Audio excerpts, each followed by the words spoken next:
Hi everyone, I hope you're doing well. I hope you're still watching the games. I hope you're having fun. I hope you're staying safe.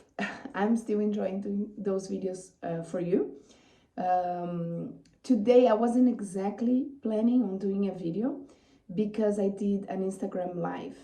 But in fact, the live was so interesting and it's about a topic that is so important that I decided to make this short video first to invite you to watch the live, but to say a little bit. I've been doing videos in English and most of the time throughout the live we spoke in Portuguese. The subject today is doping. So in fact I spoke with Yuji Yamaguchi. He's a friend of mine. We both graduated in sports from USP, the University of São Paulo in Brazil, and of course then we had international careers, both of us. He became a doping control officer. That means that he went through a whole study and system to become an agent for the anti-doping agency. But before, he comes from table tennis. And already what is very curious that he told us is that he's not working with table tennis because then there's a conflict of interest, of course. So what he explained is exactly that he cannot test Brazilians because he's Brazilian, and he cannot test those in the sport that he worked on before. So I think it all makes sense from that point of view. But then it was very interesting. He started explaining, first of all, there is a huge group of officers that are around because they do test about 400 athletes a day. So the number is quite impressive. And he was explaining that it's not so random as we thought, or as I used to think.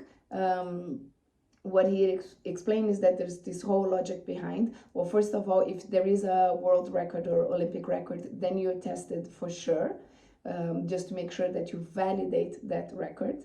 So I thought that was very cool. And then you can also be tested on the opposite side. You can be tested if, for example, you were meant to do good, but then you kind of hurt yourself or you stayed last. So that could be also something that triggers a test. Or potentially it could be random. For example, in the round of 16 or in the quarterfinals, if something happens, you can still randomly have your name picked. So there you go. There is a certain logic and intelligence of the names of the people that they are looking for. And then speaking of looking for people, of course, we understand there's a little bit of criticism on the athlete side, saying, okay, why am I being woken up at 5? Or, I just competed all day, I'm still here, it's 11 at night. It is tiring, of course, or it can be a bit inconvenient, I think is the best word. Well, that said, they all agree to the rules of the game and the values of Olympism. And doping has nothing to do with either of those. So that is why it's kind of understood that, you have to be there and you have to do what we say because you need to be tested just to make sure you really are the best and your record is valid.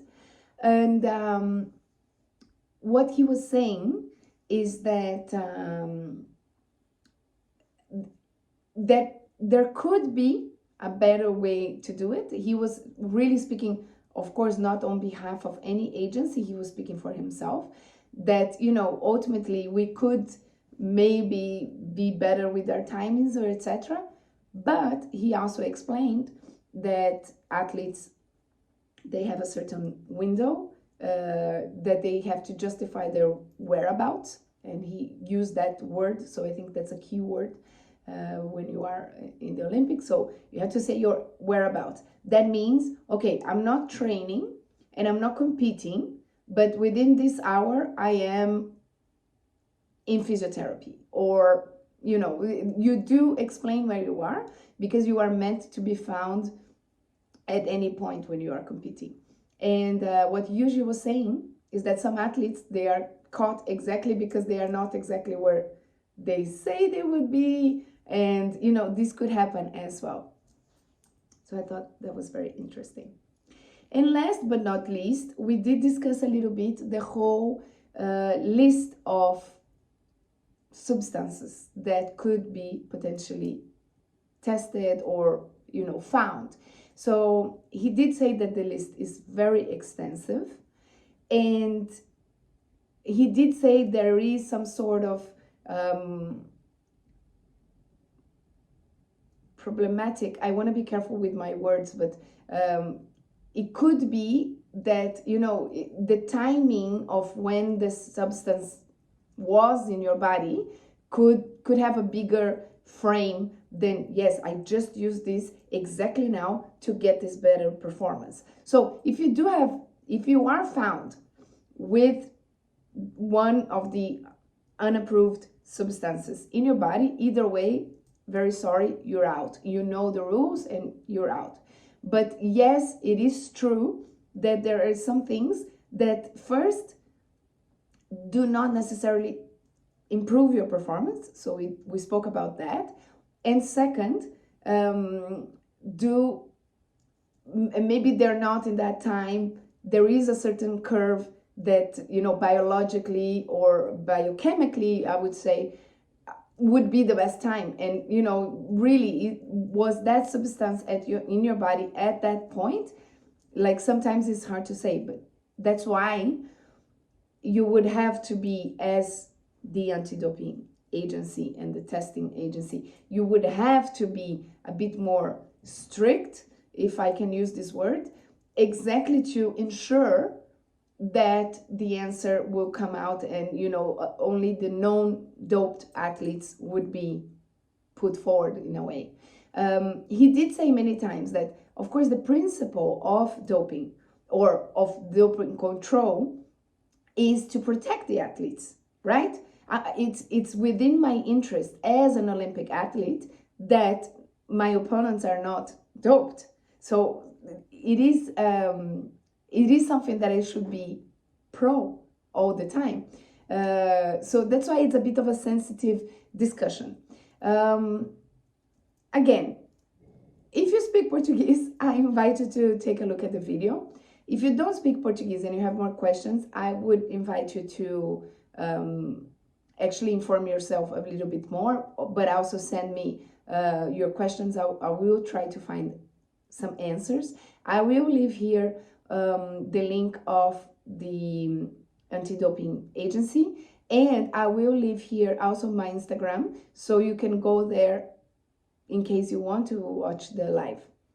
I really think this is an important and key topic within sports, and specifically within the Olympics, but I wanted to be careful when speaking about it first, because of course there are some emotions that can come connected to this topic. It is controversial sometimes, but second, because I really do believe in being technical enough to discuss this topic. And I would say, for all the years that I've worked in sports, I do have some knowledge. Of course, you are meant to understand. Also, because you, in a different position, you could potentially see something that you could flag.